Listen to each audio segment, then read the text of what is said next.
মন থেকে দোয়া করুন আর যেন যুদ্ধ না হয়। পাকিস্তানে চলছে শান্তি আলোচনা, বিশ্ববাসী যেন শান্তির সুবাতাস ফিরে পায়। যুক্তরাষ্ট্রের সঙ্গে আলোচনা করতে পাকিস্তান এসেছেন ইরানের শিশুরাও, তবে জীবিত নয়। মার্কিন হামলায় নিহত শিশুদের ছবি ও তাদের ব্যবহারের জিনিসপত্র দিয়ে বিমানের ফাঁকা আসনগুলো সাজিয়ে রাখা হয়। উদ্ধার করা রক্তাক্ত ও ধুলাবালি মাখা শিশুদের ব্যাগ এবং জুতা, সাথে একটি সাদা গোলাপ রাখা হয়েছে বিমানের প্রত্যেকটি সিটে। ইরানের পার্লামেন্ট স্পিকার মোহাম্মদ বাঘের গালিবাফ এমন একটি ছবি এক্স অ্যাকাউন্টে পোস্ট করে লিখেছেন, এই ফ্লাইটে আমার সঙ্গীরা, মিনাব 168।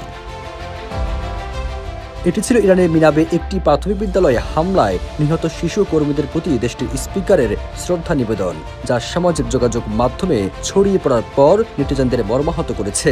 অনেকে বলছেন, আমেরিকার সঙ্গে আলোচনার মুহূর্তেও ইরান তাদের নিহত শিশুদের ভুলে যায়নি। প্রতীকী ছবির মাধ্যমে সঙ্গে নিয়ে গেছেন পাকিস্তানের সেই আলোচনার টেবিলে। শিশুদের ভালোবাসায় চ্যানেলটি সাবস্ক্রাইব করুন, ভিডিওতে একটি লাইক দিন, শেয়ার করে ছড়িয়ে দিন।